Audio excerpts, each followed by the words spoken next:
लेकिन इधर हमारे देश में तो दरवाजे तो नहीं, लेकिन हाँ बहुत पुराने कुछ संदूक हैं जो खुलेंगे तो अनमोल रत्नों की रोशनी दिखेगी। फिक्र में अगली खबर एकदम देसी है। हम बात कर रहे हैं भारत के उस रत्न भंडार की जिसके रहस्य और तिलिस्म की चर्चा पिछले एक हफ्ते से चल रही है। सबके मन में एक ही सवाल है कि आखिर पुरी के जगन्नाथ धाम के रत्न भंडार में कैसा खजाना है, उसमें कितने अनमोल रत्न हैं।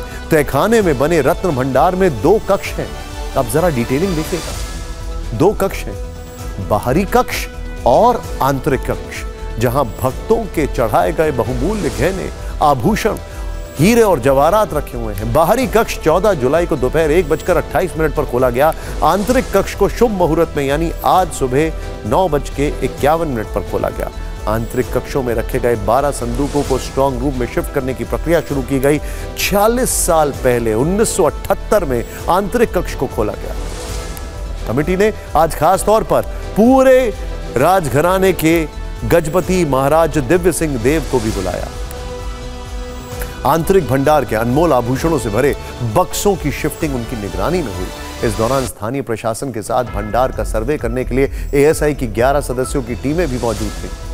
आपको सिलसिलेवार ढंग से बताते हैं कि रत्न भंडार का आंतरिक कक्ष खोलने के लिए महाप्रभु मंदिर में आज क्या प्रक्रिया अपनाई गई।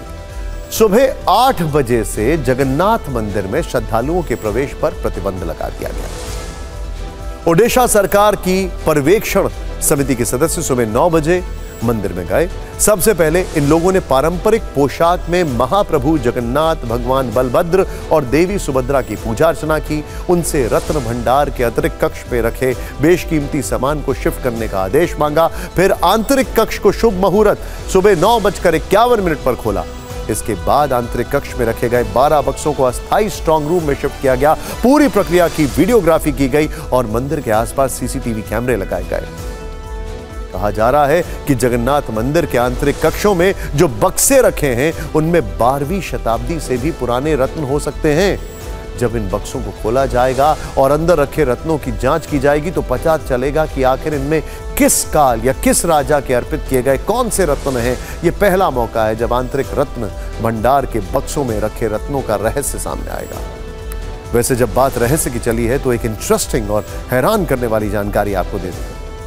आंतरिक भंडार में जाने से पहले सांप पकड़ने वालों को भी बुलाया गया। कहा जाता है कि आंतरिक रत्न भंडार से अक्सर फुफकारने की आवाजें आती रहती हैं। यह भी मान्यता है कि सांपों का एक समूह भंडार में रखे रत्नों की रक्षा करता है। इसीलिए किसी भी आपात स्थिति से निपटने के लिए खास तौर पर सांप पकड़ने वाले भी बुलाए गए। 14 जुलाई को बाहरी कक्ष खोलते वक्त भी इन लोगों को बुलाया गया था।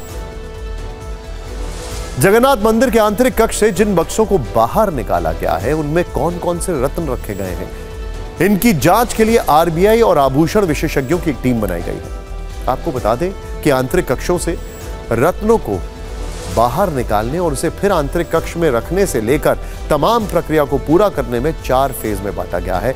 आज दूसरे चरण में आंतरिक कक्ष को खोला गया। चारों फेज का काम पूरा होने में अभी कुछ और हफ्तों का वक्त लग सकता है।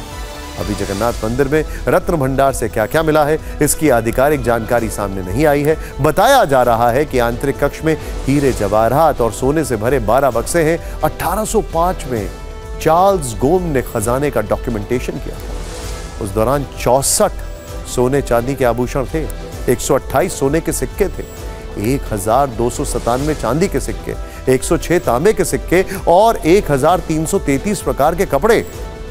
1978 के रिकॉर्ड के मुताबिक आंतरिक कक्ष में 43 किलो वजन की 363 सोने की वस्तुएं और 148 किलो वजन की 231 चांदी की वस्तुएं मिली।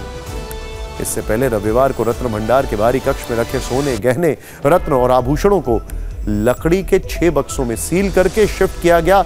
इन्हीं संदूकों में सोने, चांदी के जेवर और बर्तन रखे गए।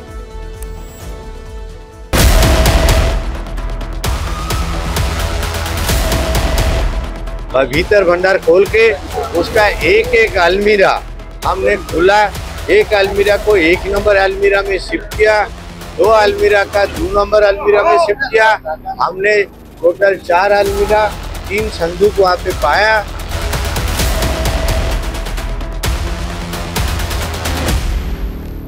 रोल है सिक्योरिटी प्रोवाइड करना और उसको सिक्योर्ड रखना। वो टेम्पररी भंडार है।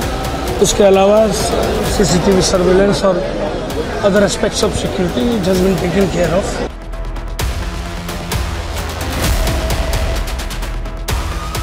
After the total clearance of both the outer and the inner Ratna Bhandar, the premises will be handed over to the Archaeological Survey of India to carry out complete repair and conservation work, because to our knowledge we have not carried out repair work of the Ratna Bhandara since many decades.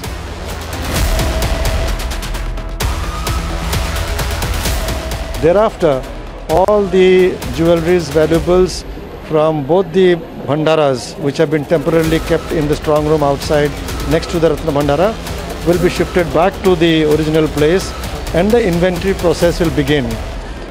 We will take the help of the eminent jewelers. We have requested the Reserve Bank of India also to send their representative for this process. There are no presence of snakes. अगर उधर कोई सांप होता वो लोग जरूर हमको बुलाते हैं।